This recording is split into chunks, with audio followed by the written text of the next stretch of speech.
ഇനി നമുക്ക് വീട്ടിൽ തന്നെ എളുപ്പത്തിൽ എങ്ങനെയാണ് സൗഡോ ബ്രെഡ് ഉണ്ടാക്കുന്നത് നോക്കാം. അപ്പോൾ അതിന് വേണ്ടിയിട്ട് നമ്മൾ 375 ഗ്രാം മൈദ എടുത്തിട്ടുണ്ട്, 3/4 table spoon olive oil, 1.5 teaspoon ഉപ്പ്, പിന്നെ നമ്മൾ എടുത്തിരിക്കുന്ന സൗഡോ സ്റ്റാർട്ടറാണ്. ഇത് വീട്ടിൽ തന്നെ ഉണ്ടാക്കാം. അതിൻ്റെ രീതി നമ്മൾ ഡിസ്ക്രിപ്ഷൻ ബോക്സിൽ കൊടുക്കാം. അതിൻ്റെ വീഡിയോ സെപ്പറേറ്റ് ആയിട്ട് നമ്മൾ മറ്റൊരു ദിവസം ഇടുന്നതാണ്. 75 ഗ്രാം സ്റ്റാർട്ടറാണ് നമ്മൾ എടുത്തിരിക്കുന്നത്. ഇനി ഇതിലേക്ക് ആ ഒരു ഫെർമെൻറ്റേഷൻ ഒന്ന് ബൂസ്റ്റ് ചെയ്യാൻ വേണ്ടിയിട്ട് നമ്മളിതിലേക്ക് ഫ്രഷ് ഈസ്റ്റ് ചേർക്കുന്നുണ്ട്. 13 ഗ്രാം. ഫ്രഷ് ഈസ്റ്റ് ചേർക്കുമ്പോൾ ഒരുപാട് ഈസ്റ്റിൻ്റെ ചുവ വരത്തില്ല, ഒന്നുകൂടെ ഒന്ന് ഹെൽത്തിയുമാണ്.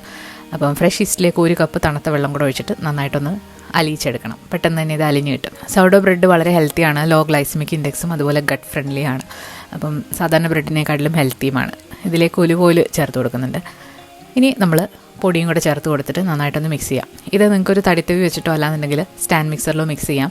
കൈവച്ചിട്ട് മിക്സ് ചെയ്യുകയാണെന്നുണ്ടെങ്കിൽ 20 മിനിറ്റെങ്കിലും ഇത് മിക്സ് ചെയ്യണം. അപ്പോഴാണ് നന്നായിട്ട് ഇത് സോഫ്റ്റായിട്ട് കിട്ടുന്നത്. അപ്പം സ്റ്റാൻഡ് മിക്സറിലാണെങ്കിൽ ഒരു 10 മിനിറ്റ് മിക്സ് ചെയ്തതിന് ശേഷം ഇതിലേക്ക് നമ്മൾ എടുത്ത് വെച്ചിരിക്കുന്ന ഉപ്പും കൂടെ ചേർക്കാം.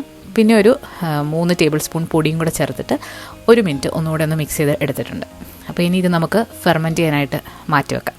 ഒരു ക്ലീൻ ആയിട്ടുള്ള ബൗളിലേക്ക് കുറച്ച് ഓയിലൊന്ന് തടവിയതിന് ശേഷം ഈ ഒരു ഡോ ഇതിലേക്ക് ഒഴിച്ചു കൊടുത്തിട്ട് പ്ലാസ്റ്റിക് റാപ്പ് വെച്ച് കവർ ചെയ്തിട്ട് 1 മണിക്കൂർ മാറ്റി വെക്കാം. 1 മണിക്കൂറായിട്ടുണ്ട്. ഇനി എല്ലാ സൈഡിൽ നിന്നും അകത്തേക്ക് മാവൊന്ന് ഇതുപോലെ ചെയ്ത് കൊടുക്കുക. അതിനുശേഷം താഴെയുള്ള ഭാഗം മുകളിൽ വരുന്ന രീതിയിൽ വീണ്ടും 1 മണിക്കൂർ റെസ്റ്റ് ചെയ്യാനായിട്ട് മാറ്റി വെക്കാം. ഇപ്പം നമ്മുടെ മാവ് നന്നായിട്ട് പൊങ്ങി വന്നിട്ടുണ്ട്. ഇനി ഒരു വർക്ക് ടോപ്പിൽ നമ്മൾ കുറച്ച് പൊടി ഇട്ടതിന് ശേഷം ഇതുപോലെ ഒരു സെറ്റിംഗ് പാത്രത്തിലോ അല്ലാന്നുണ്ടെങ്കിൽ ബ്രെഡ് ലോഫ് ടിന്നിലോ നിങ്ങൾക്ക് ഇനി അടുത്തത് ചെയ്തിട്ട് നമുക്ക് ഫെർമെൻറ്റ് ചെയ്യാനായിട്ട് മാറ്റി വെക്കാം. അകത്തേക്ക് ഇതുപോലെ ടക്കിൻ ചെയ്തിട്ടാണ് നമ്മളിത് കുഴച്ചെടുക്കേണ്ടത്.